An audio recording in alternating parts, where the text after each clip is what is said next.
So what's up? Kamusta? Ayos ba tayo dyan? So nandito tayo ngayon sa may Rusi Bustos branch para sa update natin. Bagong taon, bagong motor. So ngayong araw na to, update natin para dito sa may Rusi Macho 175. So alamin natin yung specification at yung presyo kung sulit nga bang bilhin ngayong 2026. Tara, samahan nyo ako. Walk around na natin to. Ayos na ayos yan. I can hear the demons call when they do what they do. And now I feel like taking off, find a place with a view. The pain is never gonna stop if it's controlling you.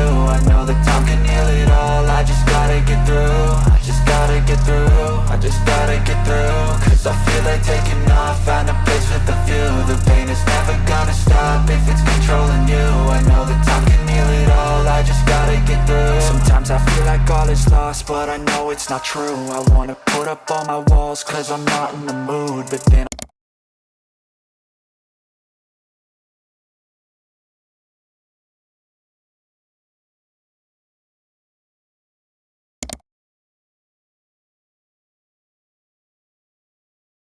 So ayun nga mga boss, no, sa lahat ng mga nagtatanong, magkano nga ba ang ganitong motorcycle 175cc sa halagang 48,500 at syempre available po sila sa installment. Ilalagay ko sa screen nyo para at least meron tayong reference kapag kumuha tayo ng hulugan. So sa tingin nyo, sulit nga ba ang presyo niya ngayong 2026? Comment nyo naman yan.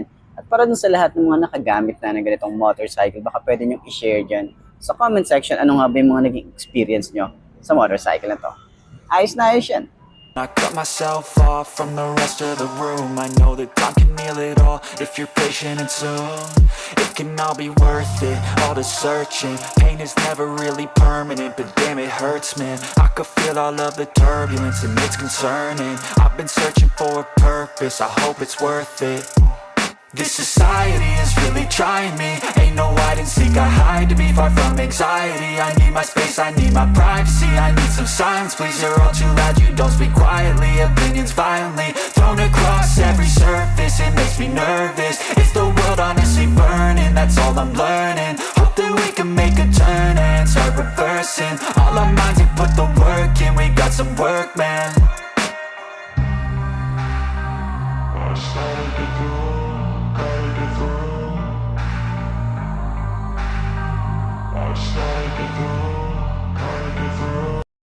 So ayun na mga best, no, marami na namang naglabasan na pan-tricycle ngayong buwan na to, no. So uso na naman ano. Uso na talaga dati pa ang pang-tricycle or mga pantra, lalo na sa mga pang-custom. Ito talaga yung mga madalas na binibuild, okay? So yung mga ganito, hindi talaga nawawala sa market kahit anong brand. Okay, iba't ibang brand na yan, mapa FKM, Skygo, Rusi, Motorstar. So madalas talaga is meron silang pan-tricycle. So eto sa harap nyo yung Rusi Macho 175. So eto marami talagang stock na ito si Rusi, lalo na yung 125, 150, 175. Okay. So ngayon ang nagustuhan natin dito is talagang yung makina nito. Okay. Iba yung makina nito compared dun sa 125 at 150. Si 175, naka 5 speed na rin tayo rito, naka timing chain na rin tayo rito, and then naka 5 gear na rin tayo. So sa looks, wala pa rin naman silang binago rito. Etong tank nila, yung gas tank nila is halos parehas yung sa TMX nila. So ito rin yung madalas na sinasabi na parang TMX yung dati yan.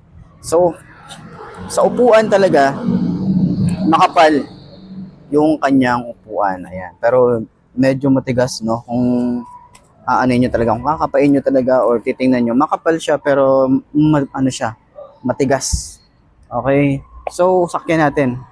Mga 5 to nakagaya ko. Okay? So nga pala, meron tayong bracket dito na pantay naman siya kasi meron mga ibang nagre-reklamo na meron ng bracket pero pag ano naman siya, yung merong pa curve. So ito pantay na po siya. Okay, itong 175 pantay po yung kanyang bracket. So pwede na tayong maglagay dito ng top box. Okay? So sakyan natin para sa 5 to nakagaya ko. Kamusta nga ba to? Ayan. So sobrang tingkayad pero pag sasakay naman tayo talaga ng pang tricycle or pantra, laging nasa rear brake yung ating isang paa. Okay, para support, di ba? Yan. So malakas yung preno niya. Sa harap, malakas yung preno, yung shock. Okay, so re-rate natin yung shock. Siguro sa akin, nasa 6.5 over 10. So, ganun. Medyo hindi ko trip yung shock niya. Lalo sa likod, sobrang tigas, boy. Dahil nga apat yung shock natin sa likod, bawasan nyo na lang. Tapos palitan nyo ng mas maganda kung gusto nyo pang long ride na kalmado lang or medyo smooth lang. Okay, palitan nyo na lang. So sa turning radius niya, may space pa tayo rito, no? Malawak din naman siya. Ayan, magaan yung motor, sobrang gaan yung motor. Okay? So sa gas tank niya, malaki din to. Okay? So sa mga nagtatanong sa fuel consumption, dahil nga 175cc to, malakas talaga sa gas to. Okay, malaki naman yung tank, pero expected natin na malakas din siya sa gas kasi nga 175cc, naka-carb pa to. So, yun, talagang pang tricycle, malakas ang hatak. Doon naman siya panalo. Okay? So, sa tingin nyo, sulit na bang bumili ng ganitong motorcycle ngayon 2026? Bagong taon, bagong motor. So, sa lahat ng mga nakagamit ng ganitong motorcycle, share nyo dyan sa comment section ano nga ba yung mga naging experience nyo. Tsaka, yung mga naging issue nyo rin, di ba? Lahat yan, sabihin nyo sa comment section para doon sa mga gustong bumili ng ganitong motor, meron silang idea. Dahil nga marami nagtatanong ng mga beginner, ano yung mga naging issue, paano nagawa ng paraan, ano yung mga naging resolution or paano na-resolve yung problema, di ba? So, yun, maganda dyan, i-share nyo, no? Then, open din naman tayo sa mga bash. Okay, wala, ganun talaga eh. May masasabi at may masasabi yung ibang tao sa mga motor na pinapakita natin. So, based on experience din nila, di natin masisisi kung bakit ganun sila or bakit ganun yung mga sinasabi nila. Okay, so ano lang tayo? No to brand war tayo dito. So yun, center stand natin. Check natin yung kanyang center stand kung madali lang din ba siyang center stand. Yun. Magaan naman yung motor eh. Ayos na ayos.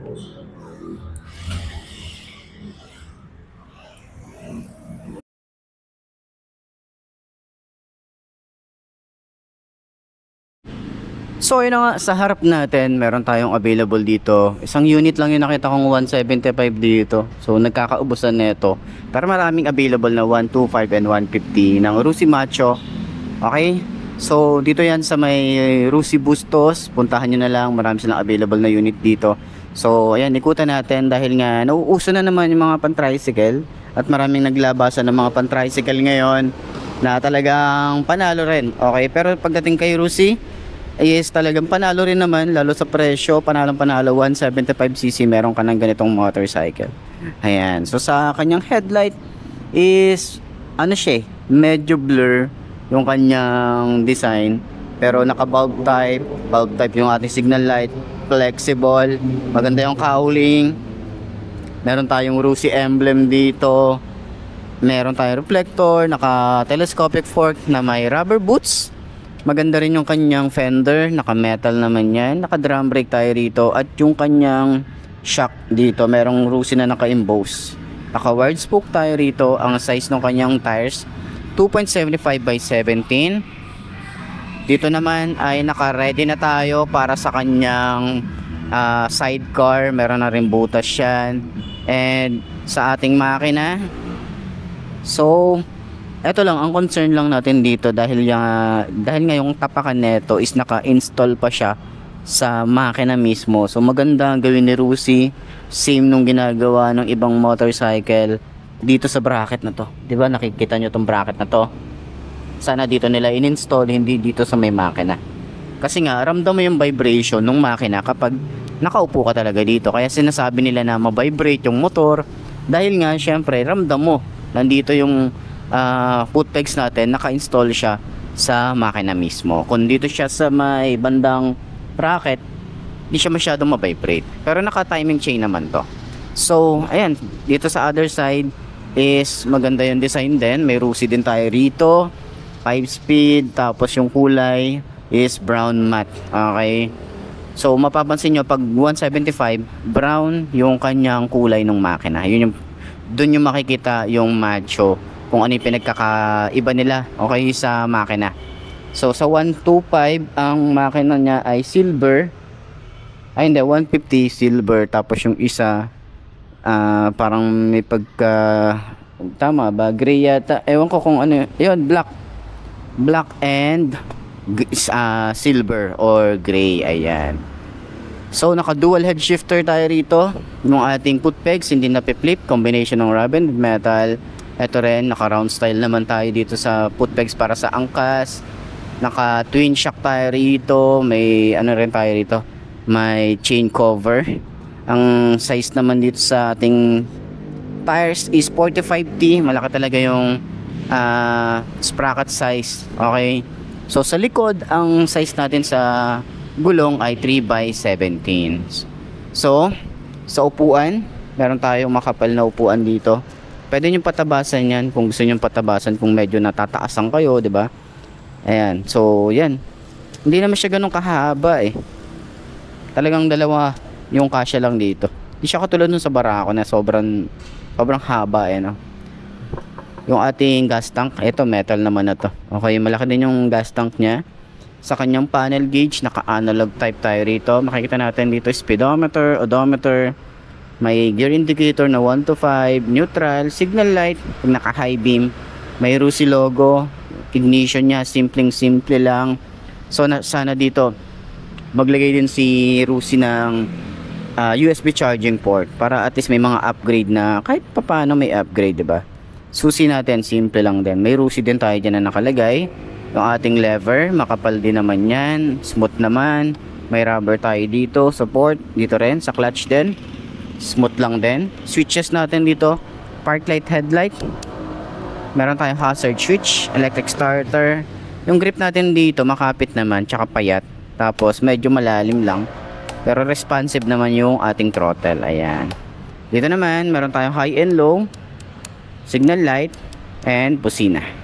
Ayan. Gas tank, ito yung tsura nya. Okay. Ito naman may bracket tayo rito para sa top box. Maganda na rin yan kasi nga pantay or flat. Okay.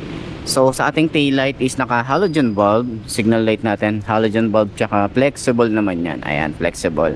So lagay ng plate. May fender din tayong maliit dito. And sa tambucho meron din tayo rito ang cover na metal din yan. May kickstart din tayo rito. And dito, Macho 175 yung makikita natin. So, naka Euro 3 na rin to. At maganda rin yung kanyang carb. Dahil nga, ano na rin to, Japan technology na rin yung ginamit na carb dito. Kaya maganda at quality din yung carb niya. So, hindi basta-basta nasisira. Okay? So, rear brake pedal, smooth lang din. Tambucho natin, malaki yung pipe dito. Malaki yung elbow niya. So, yun. Sa lahat ng mga gustong bumili ng ganitong motorcycle, so puntahan nyo na lang yung pinakamalapit na Rusi branch dyan sa lugar nyo. So nauuso na naman yung mga pan-tricycle ngayon. At alam naman natin na hindi talaga nawawala sa madlang people or sa industry ng motorcycle ang mga ganitong motorcycle. So yun lang, sana nakatulong tong video na to. Ayos na ayos yan. So ayun na mga best, no? Ito na ba ang motor na babagi sa'yo? Kung ito na nga ay markahan mo na at mag-subscribe ka na sa aking YouTube channel. I-click mo na rin yung notification bell para updated ka sa lahat ng videos na upload natin. Dito araw-araw, so lagi nyo tatandaan, wala sa brand ng motor ang tatagal yan. Kundi na sa pag-aalaga mo yan, tatagal yan, ayos na ayos yan. So kita ka na lang ulit tayo bukas. I'm Mark D. Ciao. Maraming salamat sa inyo. Babush. I feel like taking off, find a place with a view. The pain is never gonna stop if it's controlling you. I know that time can heal it all, I just gotta get